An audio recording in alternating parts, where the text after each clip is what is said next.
Сорт «Богатырь» относится к зимним сортам. Дерево формируется высокое, крона раскидистая, ветви крепкие, толстые, хорошо гнутся, неломкие. Плодоносить растение начинает уже на году жизни. Хороший урожай можно собрать с дерева, возраст которого достиг 10 лет. За 1 год можно собрать 70 килограммов яблок. Плоды среднего и крупного размера. Имеет овальную форму. Одно яблоко может весить до 350 грамм. Снимать урожай начинают со второй половины сентября. В это время кожица плода окрашена в зеленый тон. Через время, когда яблоко полежит и дозреет, кожица становится желтоватой. Мякоть у плода этого сорта сочная и плотная, на вкус кисло-сладкая, приятная. Анцелюбивое и теплолюбивое дерево, поэтому саженцы размещают на открытых местах. В тени или полутени плоды на деревьях будут менее сладкими, и снизится объем урожая. Почва должна быть плодородной, рыхлой, хорошо пропускать к корням воду и воздух. Полив яблони. К поливу яблоня не требовательно, особенно взрослое дерево. В весенний период рекомендуется проводить полив 1 раз в неделю. Также необходимо регулярно давать воду растению во время наливания и созревания плодов. Но в конце августа полив сокращают, чтобы не стимулировать рост молодых побегов, которые не успеют вызреть к зиме и могут замерзнуть во время морозов.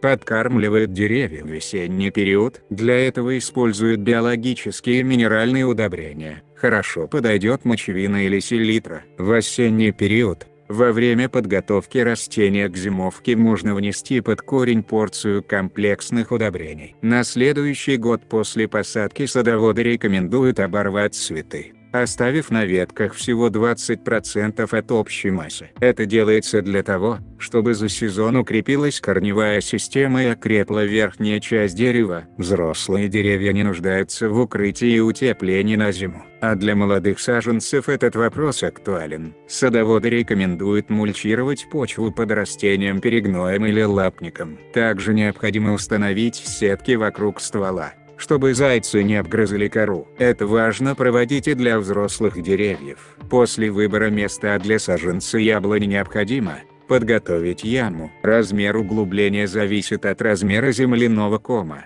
с которым привезли саженец. Если молодое дерево приобретено с голыми корнями, яма должна быть таких размеров, чтобы вся корневая система свободно легла на дно. Землю из ямы рекомендуется смешать с биогумусом или перегноем. Часть готовой смеси выложить на дно и утрамбовать. Саженец опускается в углубление таким образом, чтобы место прививки располагалось на несколько сантиметров над землей. Многие садоводы рекомендуют также повернуть его на южную сторону. Далее необходимо полностью засыпать яму подготовленным грунтом и утрамбовать его. Вокруг саженца сформировать углубление для полива.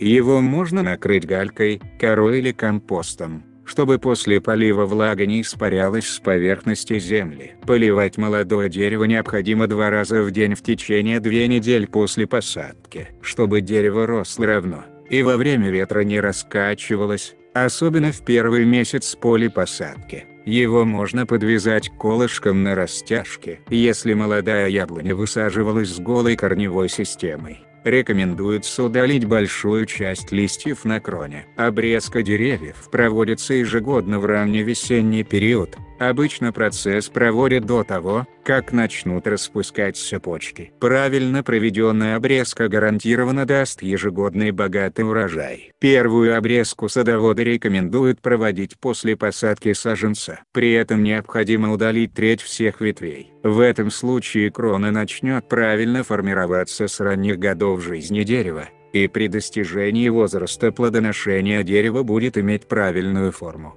Во время ежегодной обрезки удаляется 1/4 часть ветвей при необходимости, не более. Большие стволы, если их необходимо убрать, срезаются полностью, не оставляя боковых пеньков. Также рекомендуется убирать ветки, которые ложатся на землю, и те, которые растут в середину кроны. Оставляют крепкие и здоровые побеги на дальнейшее развитие. Яблони размножаются с помощью семян и прививки. Гибридные сорта сложно размножить с помощью семечки, так как в результате можно получить совсем другой сорт или вообще дичку. Таким образом, Можно привить черенок от яблони необходимого сорта к другому менее ценному деревцу. Процесс прививки проводится в весенний период. Для этого выбирается здоровый крепкий черенок, срезается под углом. В дочернем молодом дереве срезаются все боковые ветки. На одной крупной делается глубокий надрез под углом, в который помещают срез черенка.